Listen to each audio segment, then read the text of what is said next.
Devaya Narayanam Namaskritya Naram Narottamam Devim Saraswatim Vyasam Tato Jayamudire Nashtavrayeshu Bhadreshu Nityam Bhagavata Sevayam Bhagavati Uttam Shloke Bhaktir Bhavati Naistiki. So continuing with the discussion on Sri Chaitanya Charitamrita, Adi Lila, chapter 7. Lord Chaitanya in 5 features. Text number 10 onwards.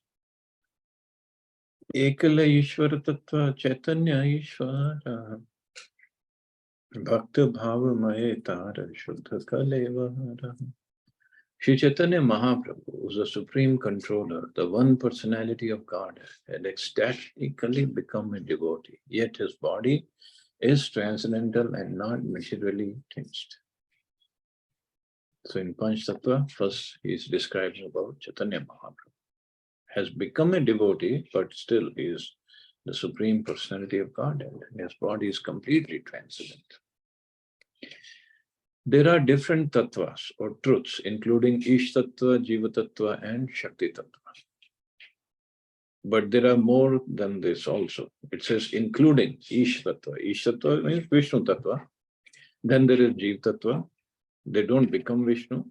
They always remain Jiva. And then there is Shakti Tattva.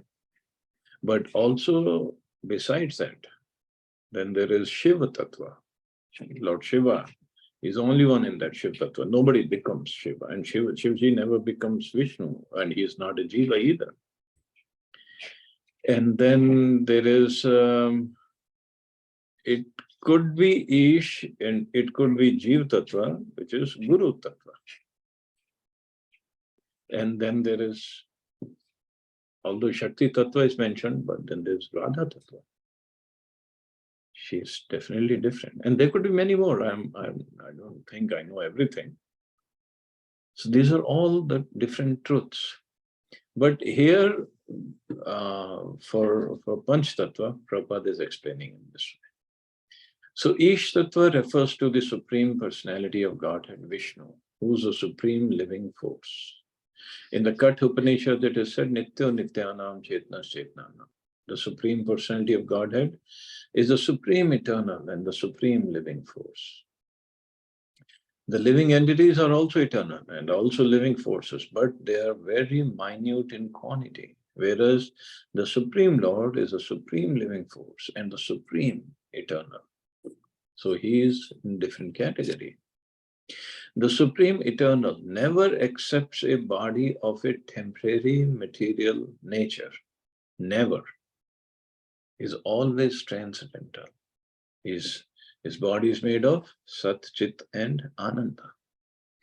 Whereas the living entities who are part and parcel of the Supreme Eternal are prone to do so because we are conditioned living entities. So we need to have a material body to function in the material world. Thus, according to Vedic mantras, the Supreme Lord is a supreme master of innumerable living entities. Now, what Mayavadi said, the Mayavadi philosophers, however, equate the minute living entities with the supreme living entity because they recognize no distinctions between them. The philosophy is called Advaitavad or monism. Factually, however, there is a distinction. So we are not God. We never are God. Never going to become God either. This verse is especially meant to impart to the Mayavadi philosopher the understanding that the Supreme Personality of Godhead is a supreme controller. The supreme controller, the personality of Godhead, is Krishna himself. But as a transcendental pastime, he has accepted the form of a devotee, Lord Chaitanya Mahaprabhu. But he is always the supreme, always transcendental. As stated in the Bhagavad Gita, when the Supreme Personality of Godhead, Krishna, comes to this planet exactly like a human being, some rascals consider him to be one of the ordinary humans. And that's what in Bhagavad Gita Krishna said, Mudo ayam na bijanati. Mudo I am. Those who are fools and rascals, they do not know who I am. One who thinks in that mistaken way is described as Muda or foolish. Therefore, one should not foolishly consider Chaitanya Mahaprabhu to be an ordinary human being. He has accepted the ecstasy of a devotee, but he is the Supreme Personality of Godhead. Since the time of Chaitanya Mahaprabhu, there have been many imitation incarnations of Krishna who cannot understand that Chaitanya Mahaprabhu is Krishna himself and not an ordinary human being. So, since the time of Chaitanya Mahaprabhu, there have been many imitation incarnations. This is the problem in Kali Yuga. Everybody tries to be or wants to be God. And this is the one reason Prabhupada explained in one of the purports before, that Mahaprabhu came as a devotee, so that people in general don't start claiming themselves to be God. Because if Mahaprabhu said, I am God, they would have said, I'm God. But you cannot imitate Mahaprabhu. And there are many reasons. The pastimes he performed, but still he performed them as a devotee. He said, I'm a devotee. And when devotees would call him that you are Krishna, and he would go, Vishnu, Vishnu, how can a jiva be Krishna? To set an example for us. Less intelligent men create their own gods by advertising a human being as God. This is their mistake. Therefore, here the words Tara Shuddha Kalevar warn that Chaitanya Mahaprabhu's body is not material, but purely spiritual. One should not therefore accept Chaitanya Mahaprabhu as an ordinary devotee, although he has assumed the form of a devotee. Yet one must certainly know that although Chaitanya Mahaprabhu is the Supreme Personality of Godhead, because he accepted the ecstasy of a devotee, one should not misunderstand his pastimes and place him in exactly the same position as Krishna.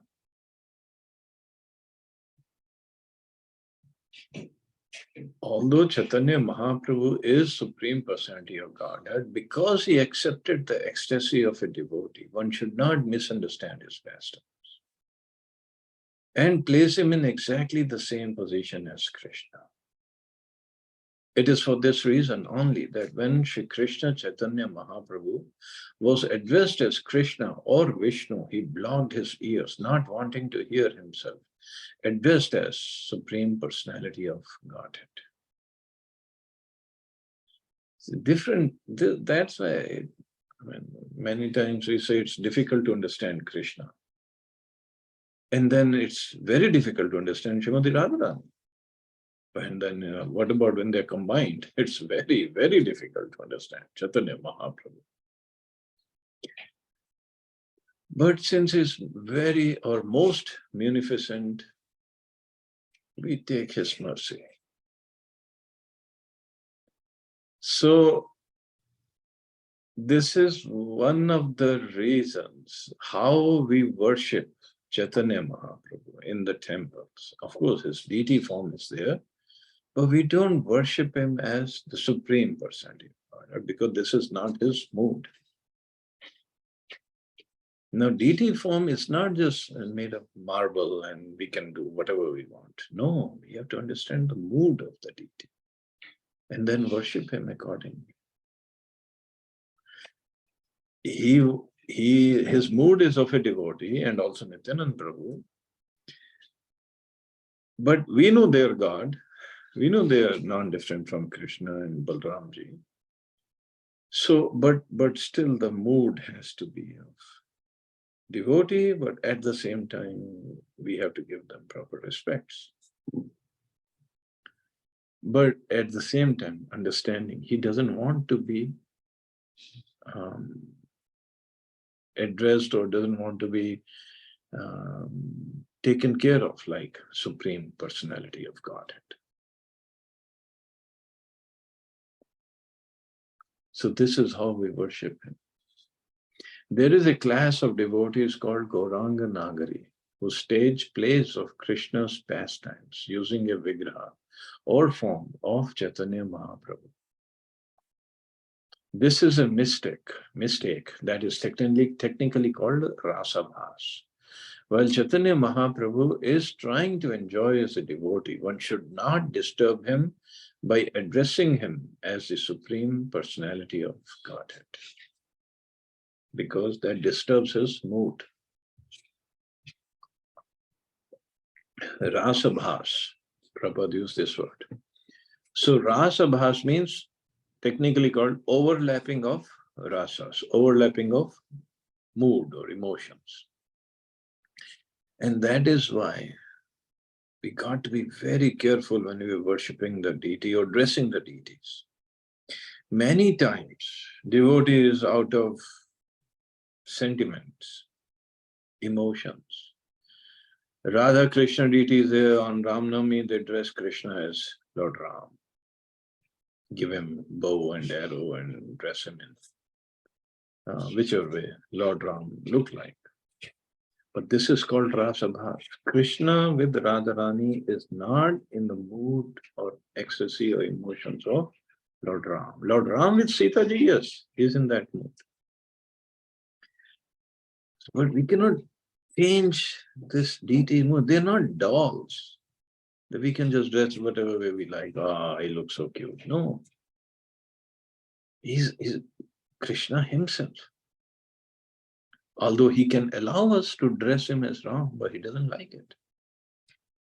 Many times on Christmas, that is even weirdest thing. They dress him as Santa Claus. Why? Where did we read that? First of all, Santa Claus is imaginary person, or just for kids to enjoy. Krishna is not Santa Claus. Why dress him like Santa Claus? He's a Braj Vasi. He likes that dress. That's why we give him a flute, we give him a peacock feather. So it doesn't disturb his mood as that's a deity. Deity is not different from Krishna himself. Similarly, Chaitanya Mahaprabhu.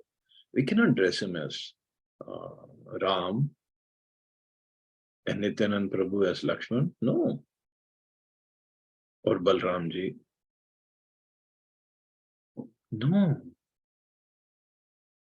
And also I've seen on Narsingh Chaturdashi, ISKCON temple, in ISKCON, small deities, they dressed him as Nrsimhadev with Radharani next to him.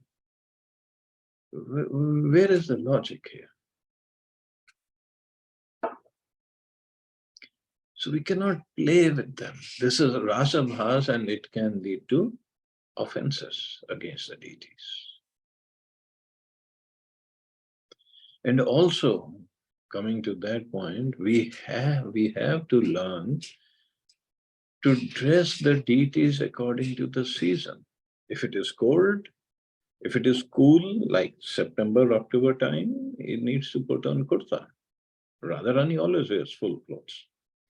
But Krishna in summertime, he can be there without kurta.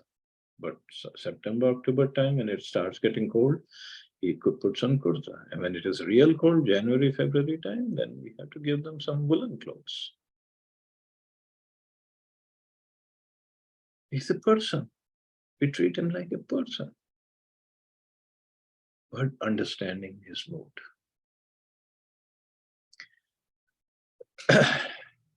Krishna Madhurera Eka Adbhuta Swabhava Apana Swadite Krishna Kare Bhakta Bhava. The transcendental mellow of conjugal love of Krishna is so wonderful that Krishna himself accepts the form of a devotee to relish and taste it fully. So that is why we studied earlier Chaitanya Mahaprabhu's internal reasons of appearance. Although Krishna is a reservoir of all pleasure, he has a special intention to taste himself by accepting the form of a devotee. it is to be concluded that although Lord Chaitanya is present in the form of a devotee, he is Krishna himself. Therefore, Vaishnavas sing, Shri Krishna Chaitanya, Radha Krishna Nahe Anya. Radha and Krishna combined together are Shri Krishna Chaitanya Mahaprabhu. And as Shri Sarup Damodar Goswami has said, Chaitanyakyam Prakatam Madhuna Tadvayam Chakyam Aptam. Radha and Krishna assumed oneness in the form of Shri Chaitanya Mahaprabhu.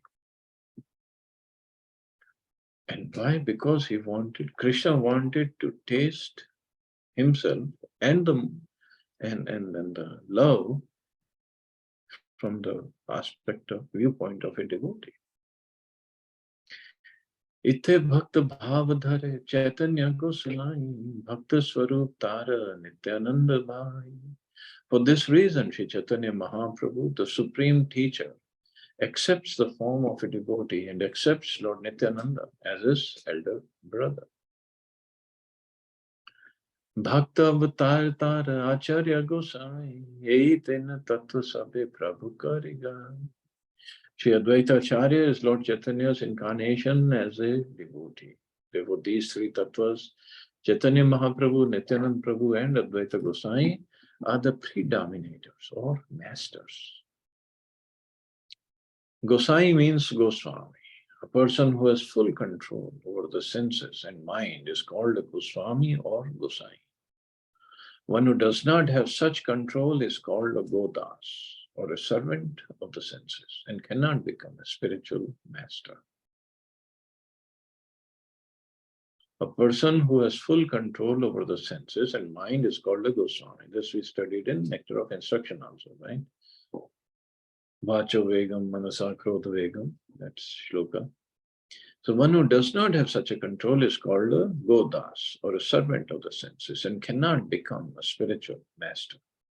A spiritual master who actually has control over the mind and senses is called a Goswami. Although the Goswami title has become a hereditary designation for unscrupulous men, actually the title Gosai or Goswami began from Sri Rupa Goswami, who presented himself as an ordinary Grihastha and minister in government service, but became a Goswami when he was actually elevated by the instruction of Lord Chaitanya Mahaprabhu. Therefore, Goswami is not a hereditary title, but refers to one's qualifications. So anybody can become a Goswami if he can control his mind and senses. When one is highly elevated in spiritual advancement, regardless of where from he comes, he may be called Goswami. Shri Chaitanya Mahaprabhu, Shri Nityananda Prabhu, and Shri Advaita Gosai Prabhu are natural Goswamis because they belong to the Vishnu Tattva category. As such, all of them are Prabhus, predominators or masters. And they are sometimes called Chaitanya Gosai, Nityananda Gosai, and Advaita Gosai. Unfortunately, their so-called descendants who do not have the qualification of Goswamis have accepted this title as a hereditary designation or a professional degree. That is not in accord with the Shastric injunctions. It doesn't mean they cannot be Goswamis, so they're not entitled to, they can be, but not as a hereditary title. If they have control, yes, they can be called Goswamis. But Chaitanya Mahaprabhu, he did not have any descendants. He did not have any children. Nityananda Prabhu and Advaita Acharya did, but Mahaprabhu did not. And one reason was he didn't want anybody to claim later that I'm in this line and you should just follow me because I'm a descendant of Chaitanya Mahaprabhu.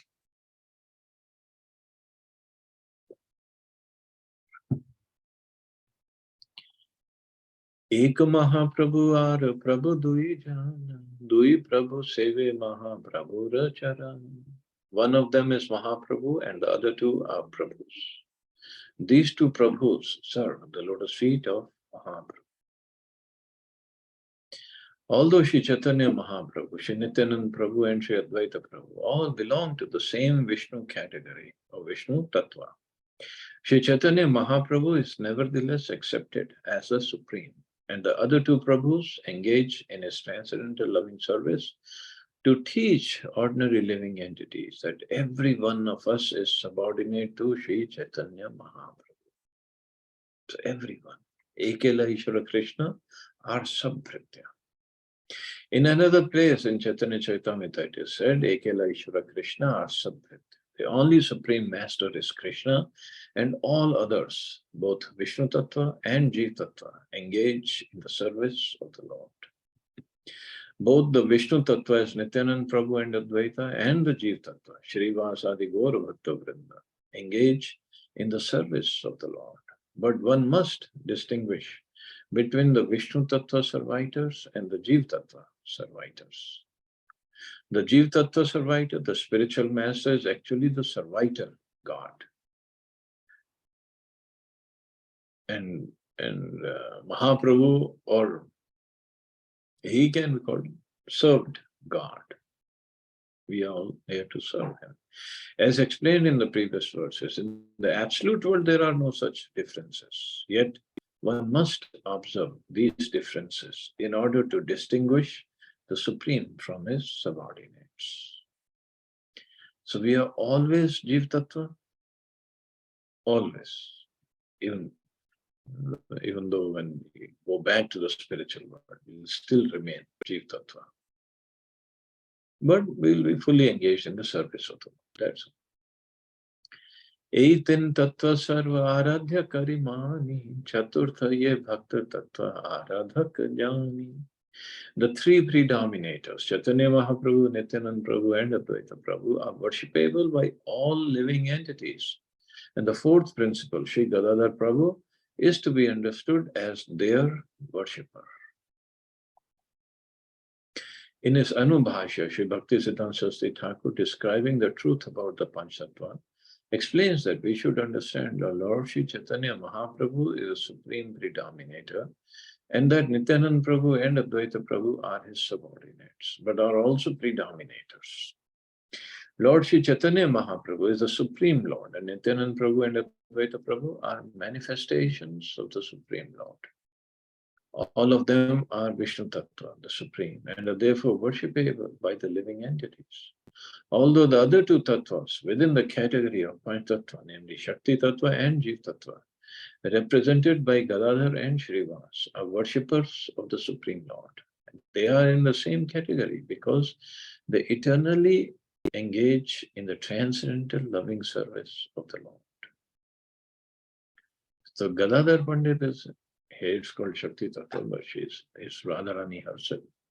And Shrivas is a Jeev Tattva. It's Narad Muni, but Narad Muni comes under Jeev Tattva category. Why Krishnadas Kaviraj Goswami is giving so much of detail? Because so that we don't get confused, and later on when we study the pastimes of Chaitanya Mahaprabhu, we have to keep this in mind. Who is Mahaprabhu, who is Nityanand Prabhu, and don't get confused by their pastimes. Okay, I guess I'll stop here. See anybody has any questions or comments.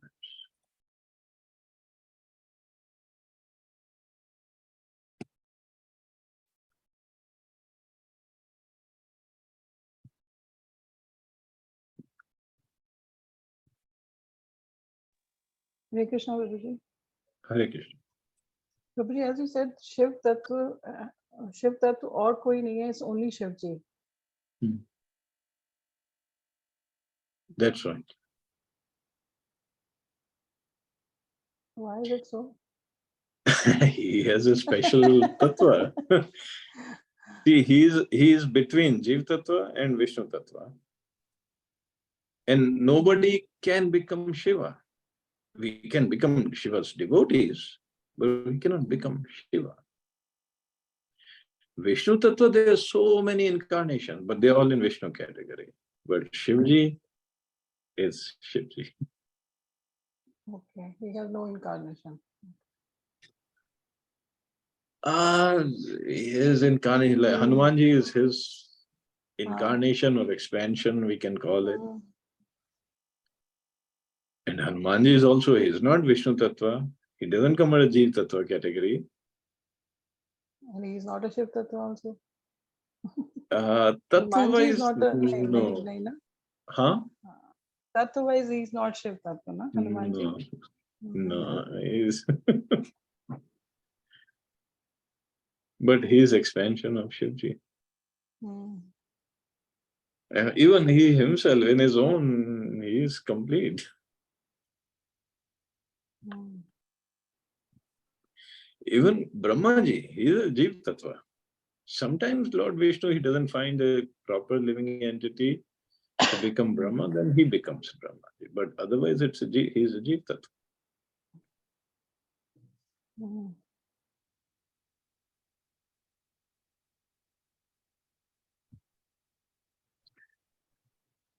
Okay. It's complicated. Complicated, but कुछ मतलब मेरे लिए तो something new because कभी सोचा ही नहीं कि अच्छा शिव जी का तो कोई तत्व आगे है ही नहीं और कोई incarnation भी नहीं है. So interesting. Yeah. Chalo, okay, we'll stop here. Thank you, You all Prabhuji. safe and Thanks a wonderful. lot. Hare Krishna. Jai Hare Shri Ram. Krishna. Thank you. Jai Thank Shri you, Krishna. Prabhu. Hare Hare Krishna.